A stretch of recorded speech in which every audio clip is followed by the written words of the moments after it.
Danielle. Chapter 8. Danielle didn't know how long she had slept inside the hibernation pod when she woke suddenly.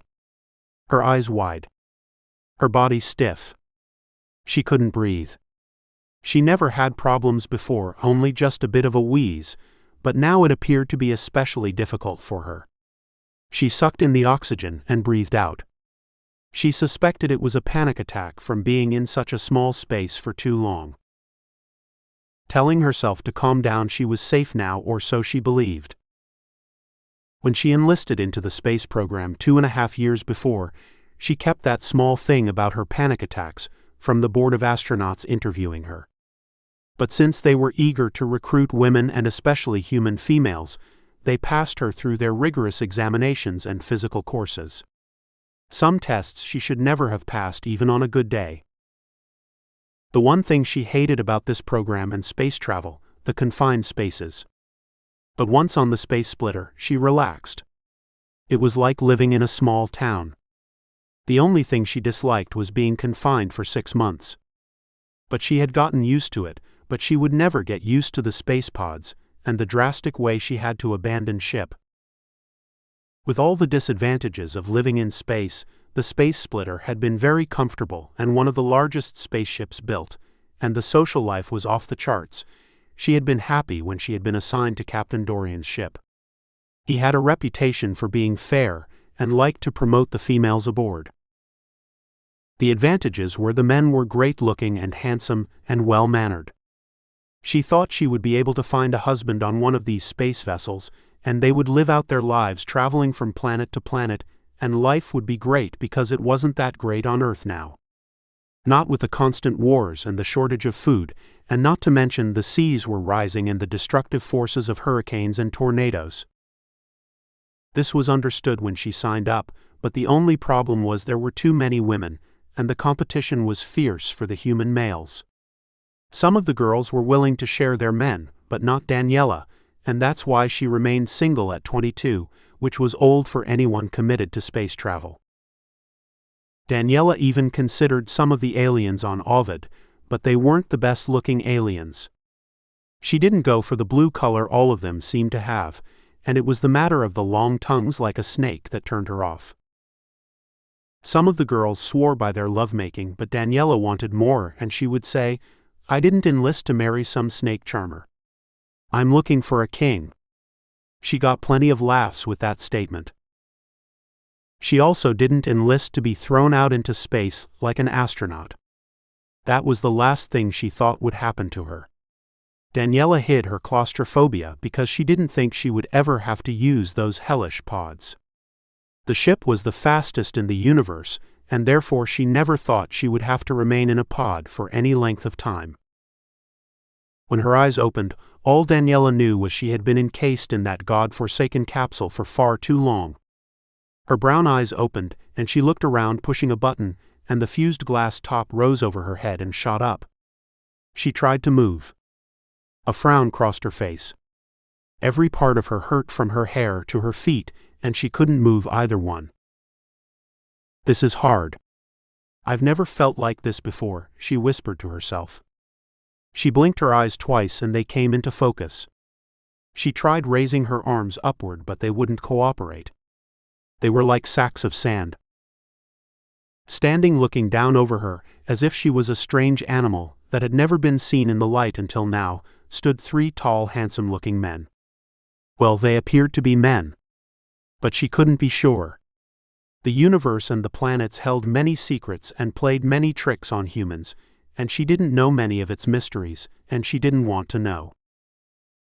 Danielle had been happy in her ignorance, and she was content to stay there. But for her own survival, she had to communicate. They didn't look menacing, but what did she know? All this was new to her, even the pod. "Who are you?" They didn't say a word.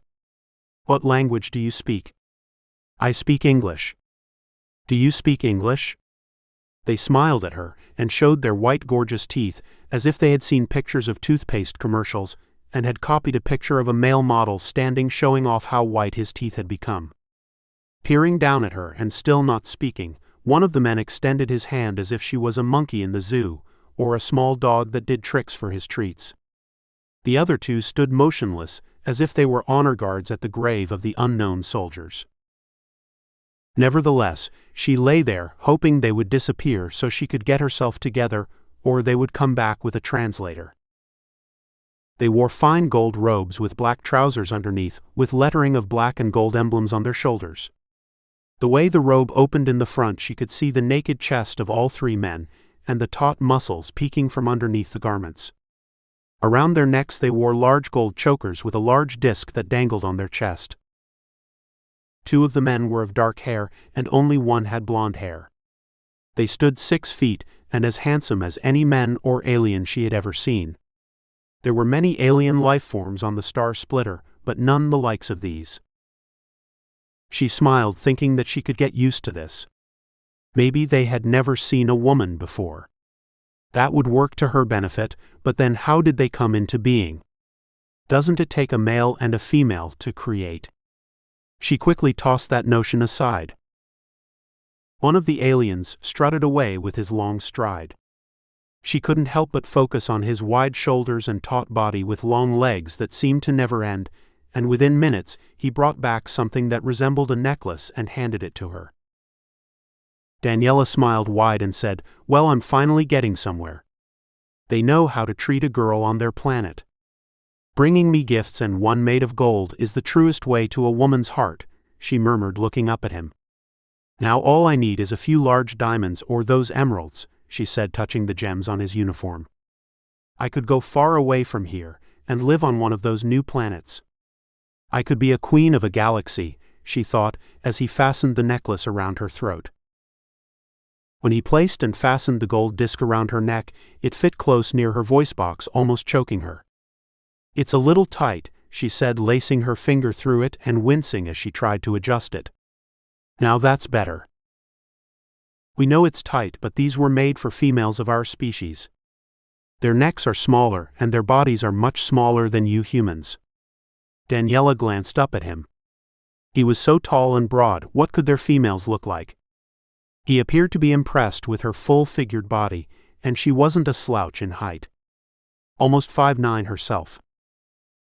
"My name is Millennium, and these are my brothers Mithras and Minto." Their eyes moved, but their bodies stayed in an erect military position. "You speak English, that's great. Now we're getting somewhere." Danielle breathed deeply and exhaled with relief. "I'm afraid to disappoint you, but we are what you called on your planet, aliens.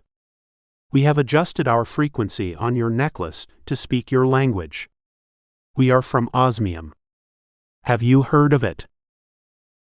"Yes. Somewhat.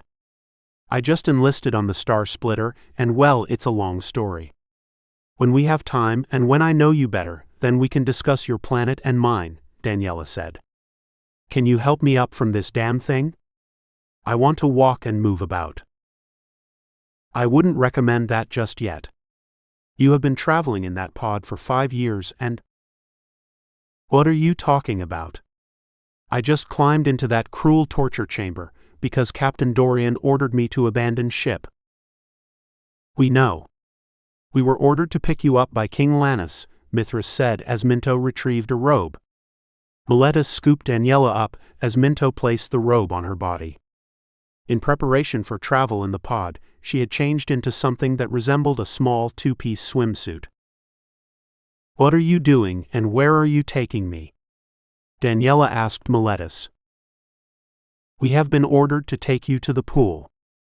It will refresh you, and you will be able to walk again." "What about food? I'm so hungry. I could eat a horse."